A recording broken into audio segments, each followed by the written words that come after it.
你有冇試過行兩步咧就要拉肩帶，坐低一喐一喐就滑落啦？明明唔鬆，點解都跌？其實肩帶成日跌，通常唔係你膊頭問題，而係內衣結構同尺碼唔啱。咁條片會同你拆解3個最常見原因，點樣即刻測試自己中咗邊一個，唔使即刻買新 bra 都可以改善嘅方法。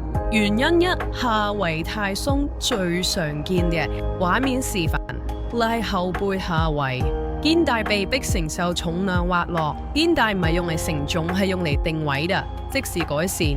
扣入一排扣試下，或者暫時用內衣扣縮短。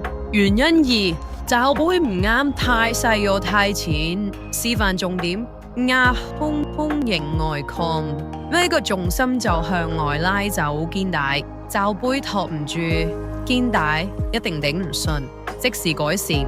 手伸入罩杯底，感覺有冇被托起？若果一抬手就走位咧，基本上罩杯唔啱。